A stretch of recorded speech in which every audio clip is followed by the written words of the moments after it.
વિકાસશીલથી વિકસિત ભારતની વાત કરીએ તો સૌથી પહેલું શું યાદ આવે? ચોક્કસથી કૃષિ પ્રધાન ભારત દેશ. મને ઘણી ખુશી છે એ વાતની કે વિકસિત ભારત 2047ના વર્ચ્યુઅલ કોન્ફરન્સનો હું એક ભાગ છું. Hello, I am doctor Foram Patel, the campus coordinator and the campus head of Sardar Patel Education Campus, Pakrul. It's my privilege and honor to be the part of this conference. I'm going to session share certain papers and reviews here. I'm very happy to be the generation of transition who is going to witness the journey of Bharat from a developing to a developed country very soon. To start with, the first paper that I would like to review is of Vaishali Benji Pithia. She is a PhD scholar of Bhakt Kavinay Shri Mehta University, Junagadh. Vaishali બેને પોતાના ઉદ્દેશ કે જે ખેતી અને અન્ય વ્યવસાય સાથે જોડાયેલ લોકોના માનસિક સ્વાસ્થ્ય અને તુલનાત્મક અભ્યાસ કરવાનો છે.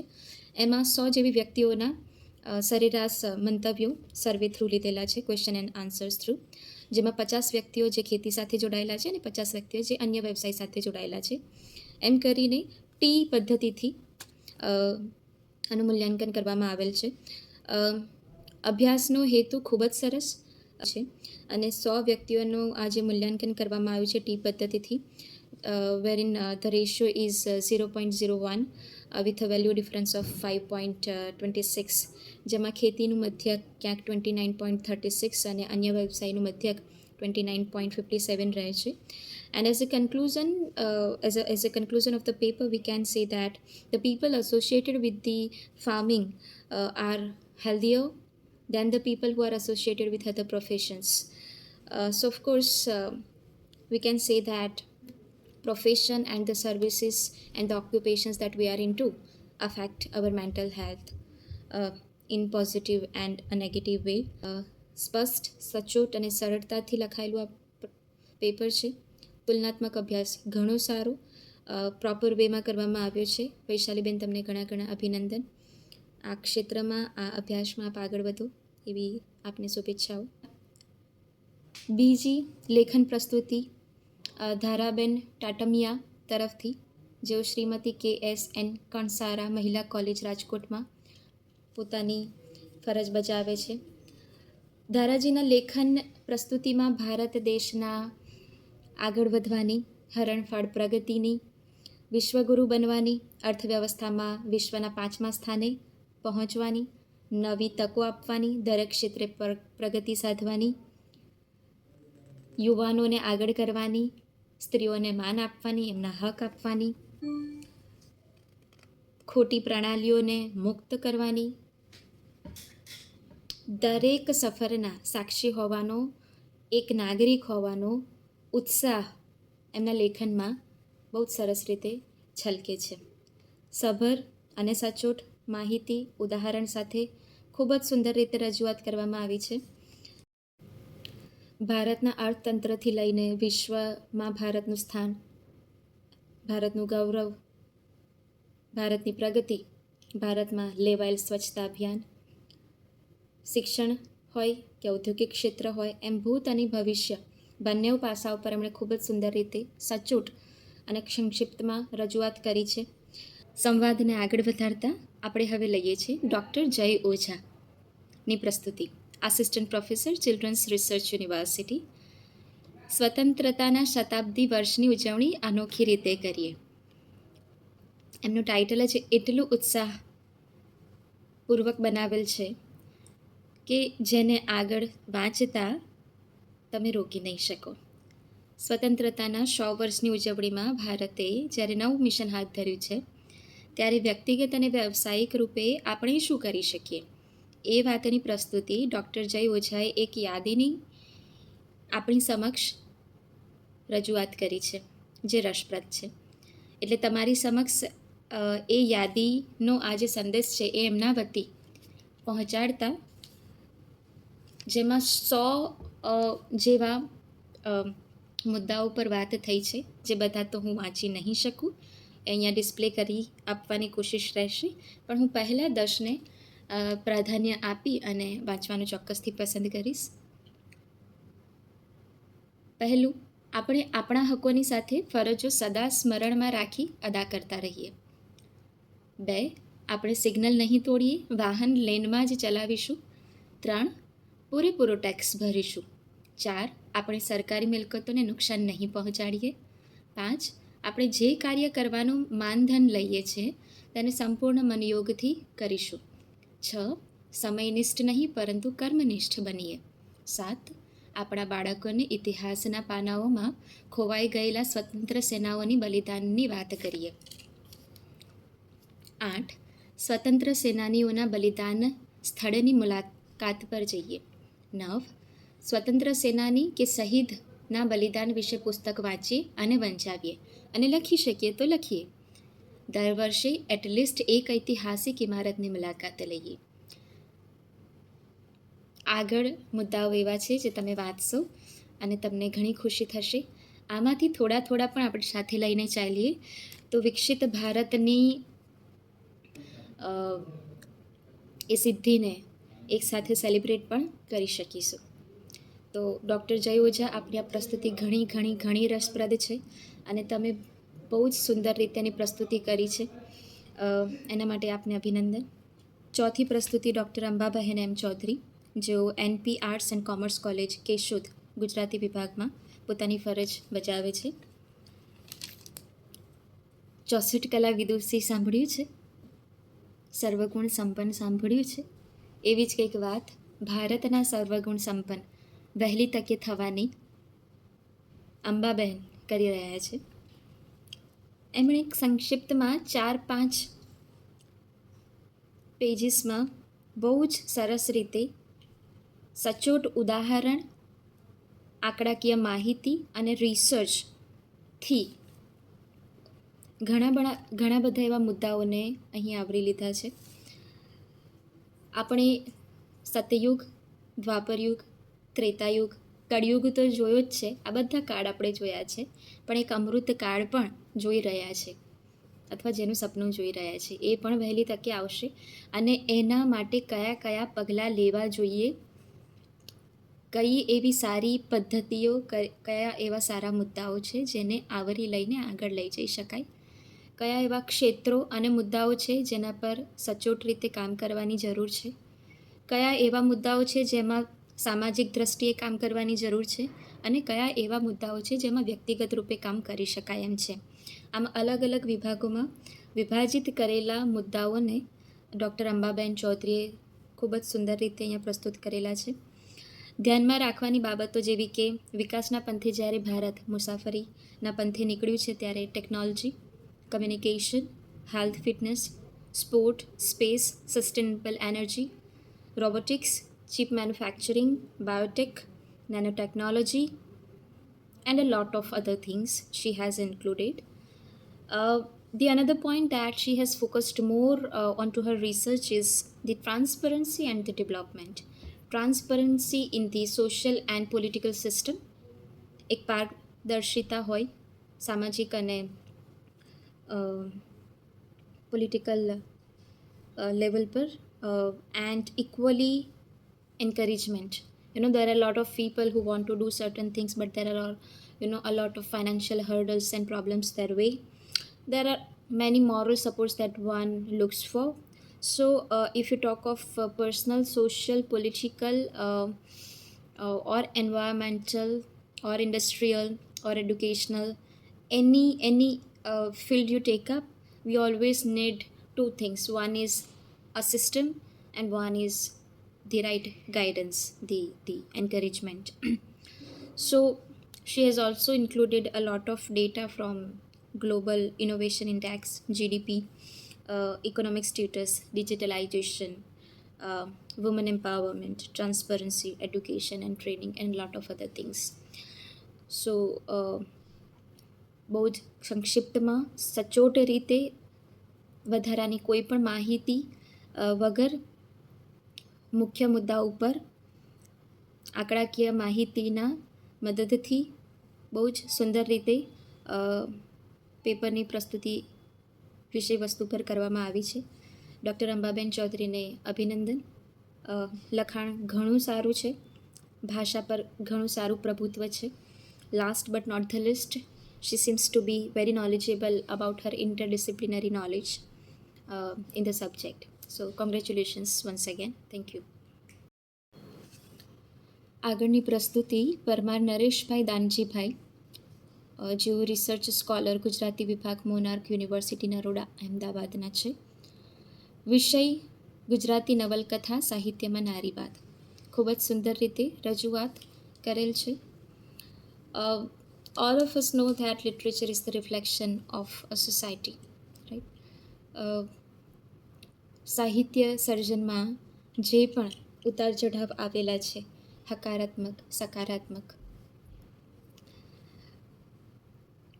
એ ક્યાંક ને ક્યાંક સમાજમાંથી આવેલા છે, સમાજનું પ્રતિબિંબ રહ્યા છે. એ વાતને ખૂબ જ સચોટ રીતે, ચોકસાઈપૂર્વક પરમાર નરેશભાઈએ આ પેપરમાં પ્રસ્તુત કરેલ છે. નારીની છબી નિર્ધારિત કરતા 3 મુખ્ય પરિબળો, ધર્મ, સંસ્કૃતિ અને સમાજ, જે યુનિવર્સલ ફેક્ટ છે, એની રજૂઆત કરેલ છે.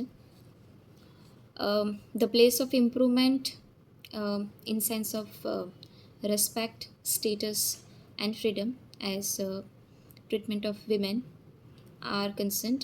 It is, as he opines, it is other countries other than India, other countries like America, Britain and France, who have raised the standard of women. સાહિત્યમાં ધીરે ધીરે ફેમિનિઝમનું આવવું, નારીવાદનું આવવું, એ ક્યાંક ને ક્યાંક સમાજમાંથી આવ્યું છે, નારીવાદમાંથી આવેલું છે. અને આપણે સાહિત્યમાં ઘણા બધા લેખકો અને સર્જકોના હાથે ઘણા બધા પ્રકારના સંબંધો, સંવેદનાઓ અને ચેતનાને જોઈ છે. એની વાત નરેશભાઈએ અહીંયા કરેલ છે. Right from 1960 to till date, we have been talking about feminism, and it is probably literature that has made some sense to the society, to the thinkers, to the residents of a certain society, right? Think in a certain way, improve their treatment of women, change their opinion about women. That is very much associated with literature. ઓપિનિયનમાં, મંતવ્યોમાં, વિચારસરણીમાં, વિચારધારામાં જે change આવ્યો છે, એનું ઘણી credit લિટરેચરને જાય છે. સાહિત્ય સર્જનની વાત કરીએ તો સાહિત્ય સર્જનમાં મહિપત રામથી લઈને ગોવર્ધન રામ ત્રિપાઠી, મુનશી, ઈશ્વર પેટલીકર, પન્નાલાલ પટેલ, ચંદ્રકાંત બક્ષી, ધીરુબેન પટેલ, સરોજ પાઠક, કુંદનિકા કાપડિયા, ઈલા આરબ મહેતા, વર્ષા ડાલચ, હિમાંશી શીલત, બિંદુ ભટ્ટ ના શબ્દો હોય, વર્ણન હોય, સ્ત્રીની સ્થિતિ બાબતે સંવેદના કે ચેતના, દરેક વસ્તુની પ્રસ્તુતિ થયેલી છે, સર્જનાત્મક રૂપે સાહિત્યમાં થઈ છે.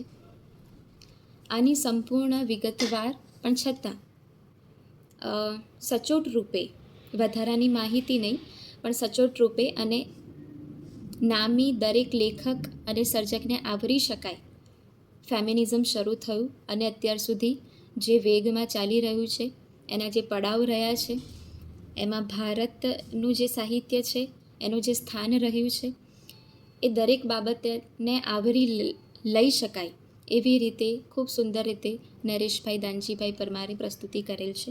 આપને ઘણા અભિનંદન. આગળની રજૂઆત તન્વી બાવા, student of MSW, Shri Sarvajanik BSW MSW college Mehsana, affiliated to Shri Hemchandracharya north Gujarat university. વિષય વિકસિત ભારત 2047. વિકસિત ભારત પર જ્યારે વાત કરતા હોઈએ ત્યારે વિકસિત ભારત સંકલ્પની શરૂઆત ક્યાંથી થઈ, આવો પ્રશ્ન કોને થાય અને આની વિસ્તૃત માહિતી લેવી કેટલી જરૂરી છે અને શું છે એ સંકલ્પ છે, યાત્રા છે, સોપાન છે, શું છે, આમાં સરકારનો શું સહયોગ હશે, શું જોગવાઈ હશે, સમાજનો શું દૃષ્ટિકોણ હશે. તો આના મૂળ સુધી જવાનો પ્રશ્ન કોને થાય? એક સ્ટુડન્ટને થાય. તન્વીએ ખૂબ જ સરસ રીતે સંપૂર્ણ માહિતી સાથે સમય અને કાગળનો સદુપયોગ કરીને આવરી શકાય એવી તમામ વિગતો એમના આ પત્રમાં આર્ટિકલમાં મૂકેલ છે. તન્વીએ વિકસિત ભારતના સંકલ્પ યાત્રાની શરૂઆત રાજ્યવ્યાપી ઝારખંડ અને ગુજરાતમાં અંબાજીધામથી થયેલ એ અર્થ પર વાત રજૂ કરી છે. ક્યાંક સંકલ્પનો તો ક્યાંક યાત્રાનો અર્થ બદલાય છે અને એ અલગ છે એની વાત કરી છે. આર્થિક સમૃદ્ધિ હોય, સામાજિક ઉન્નતિ, પર્યાવરણીય ટકાઉપણું અને અસરકારક શાસન એમ 4 મહત્ત્વના મુદ્દાઓ પર વાતની રજૂઆત કરી છે, જે ખૂબ જ રસપ્રદ છે. એટલે ચોક્કસપણે સારી એવી રિસર્ચ કરવામાં આવી છે. વિકસિત ભારતનો સંકલ્પ, એનો અર્થ, એની શરૂઆત, એનો ઉદ્દેશ, એના પગલાં, એની સૂચિ, એની જોગવાઈ, જો સંપૂર્ણ માહિતી જોઈએ તો આ આર્ટિકલથી મળી રહે એવું કહી શકાય. તન્વી, તમારી આ રિસર્ચ આમાં આગળ વધતી રહે એવી શુભેચ્છાઓ. આગળની પ્રસ્તુતિ ડૉક્ટર જગમાલ વી કરંગિયા, આસિસ્ટન્ટ પ્રોફેસર, સંસ્કૃત વિભાગ, સરકારી વિનયન અને વાણિજ્ય કોલેજ, લાલપુર. વિષય: વિકસિત ભારતના નિર્માણમાં ભારતીય શિક્ષણના મનોવૈજ્ઞાનિક સિદ્ધાંતોની ભૂમિકા. ખૂબ જ સુંદર રીતે પ્રસ્તુતિ કરવામાં આવી છે. દરેક દેશની ઉન્નતિ, વિકાસ અને શ્રેષ્ઠતાનો મૂળ આધાર તેની આદર્શ શિક્ષણ વ્યવસ્થા ઉપર નિર્ભર છે અને એટલે જ ભારત મહાગુરુના પદ પર શોભાયમાન રહ્યું છે. ડૉક્ટર જગમાલજીએ ખૂબ સુંદર રીતે ભારત શબ્દને અર્થમાં મૂકેલ છે. ભા એટલે પ્રકાશ અર્થાત જ્ઞાન, રથ એટલે ઉપાસના કરનાર. સાહિત્યનું સિંચન અને ઉછેર, ત્યારબાદ એની માવજત કેમ કરી શકાય અને કોને કરવી જોઈએ અને કેવી રીતે કરવી જોઈએ એની વાત અહીં સુંદર રીતે કરવામાં આવી છે. વૈદિક સાહિત્યના અંતિમ ભાગમાં રચાયેલા ઉપનિષદ, કે જેને વેદોનો અંત પણ કહેવાય છે, જેના શબ્દમાં જ શિક્ષણની આદર્શ વિધિ બતાવવામાં આવી છે. જેની એક વાતની પ્રસ્તુતિ હું અહીંયા કરવા માંગીશ કે જ્ઞાન કોણ પ્રાપ્ત કરી શકે. તો જવાબમાં પહેલું, એવો વ્યક્તિ જે શ્રદ્ધાવાન હોય. બીજો ગુણ, એવો વ્યક્તિ જે જ્ઞાન મેળવવા માટે તત્પર હોય, એટલે કે જિજ્ઞાસુ હોય. ગુણ 3, એવો વ્યક્તિ જે પોતાની ઇન્દ્રિયો પર સંયમ રાખી શકે. તો જેનામાં આ 3 ગુણ હોય એ જ્ઞાન પ્રાપ્ત કરવાને યોગ્ય છે. જેને જોડતા ડૉક્ટર જગમાલજી ભારતીય શિક્ષણના મનોવૈજ્ઞાનિક આધારો જેમ કે બ્રહ્મચર્ય, અંતર્ધ્યાન, એકાગ્રતા અને યોગ વિજ્ઞાન આની સંપૂર્ણ માહિતી સ્વરૂપે એક માહિતીસભર, સરળ, ભાષાસજ્જ, ઉત્તમ સમજૂતી સાથે વિષય વસ્તુની રજૂઆત આ પેપરમાં કરેલ છે. આપણે ઘણા અભિનંદન. ખૂબ સુંદર રીતે રજૂઆત કરેલ છે આપે. આગળની પ્રસ્તુતિ ડૉક્ટર સુરેશ પારૈયા, મદદનીશ પ્રાધ્યાપક, સરકારી વિનયન કોલેજ, વલ્લભીપુર. વિષય: હિતોપદેશમાં વર્ણિત માનવીય મૂલ્ય, જેની ચર્ચા આજે થઈ રહી છે પણ આપણે ઘણી ઓછી કરીએ છીએ. જ્યાં માનવીય મૂલ્યોની વાત આવે ત્યાં સમયનો અભાવ છે એવું સાંભળવામાં વધારે આવે છે. માનવીય મૂલ્યો, નીતિ અને નૈતિકતા જે આધાર સ્તંભ છે, દિશા ચિંધનાર મૂલ્યો છે, જે વિદ્યાર્થી જીવનના ઘણા સંઘર્ષોને ઓછા કરી શકે એમ છે. અમુક એવા ભાગ છે જે હું વાંચવા માંગીશ. નીતિ કોને કહેવાય એનો બહુ જ સુંદર વ્યાખ્યા અહીંયા મૂકેલ છે. સમાજને સ્વસ્થ તેમજ સંતુલિત કરવા અગ્રેસર મનુષ્યને ધર્મ, અર્થ, કામ તથા મોક્ષના શ્રેષ્ઠ વિચારો પર લાવવા જે વિધિ, નિષેધ, સમાજ, વ્યવહારિક, ધાર્મિક તથા રાજકીય નિયમોનું વિધાન દેશકાળ અને પાત્રના સંદર્ભમાં કરવામાં આવે તેને નીતિ કહેવાય. નીતિ વિષયક અને જીવન મૂલ્યોની વાત તો ઘણા ગ્રંથોમાં કરવામાં આવી છે, પણ હિતોપદેશમાં વાર્તાઓના પાત્રો ભલે પશુ અને પક્ષી હોય, પણ ઉદ્દેશ્ય માનવીય મૂલ્યોને જાગૃત કરવાનું હોય છે. એમાંથી અમુક હિતોપદેશ હું આપની સમક્ષ પ્રસ્તુત કરવા માંગીશ. જેમ કે ઘેર આવેલા દુશ્મનનો પણ યોગ્ય અતિથિ સત્કાર કરવો જોઈએ. જ્યાં સુધી ભય આવ્યો નથી ત્યાં સુધી ભયથી ડરવું નહીં.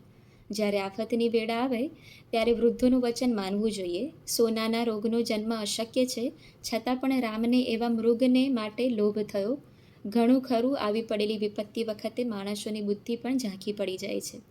આચરણ વગર જ્ઞાન બોજારૂપ છે. બધા જ પ્રાણીઓ પ્રત્યે જે પોતાની જેમ જુએ છે તે સાચો પંડિત છે. દરિદ્રને આપવામાં આવતું દાન સફળ થાય છે. જોખમ કર્યા વગર મનુષ્ય કલ્યાણ પામતો નથી. સારા હૃદયવાળા લોકો નારિયેળ જેવા હોય છે. અને આવું અનેક. તો ઘણી એવી વાર્તાઓ હિતોપદેશથી આપણે જોઈ છે, સમજી છે, જાણી છે અને માણી છે. એવું જ એક આ લેખન છે જેને તમે કોઈ પણ બ્રેક વગર આરામથી સદંતર એક સ્મૂધ ફ્લોમાં વાંચી શકો એવું સરળ ઉદાહરણ, સરળ ભાષા, સરળ સમજૂતી અને સરળ લખાણથી ખૂબ જ સુંદર રીતે પ્રસ્તુત કરવામાં આવી છે. ડૉક્ટર સુરેશ પારૈયાને ઘણા અભિનંદન. Thank you so much. Yeah, you have brought a lot of good, interesting stories to us. Thank you.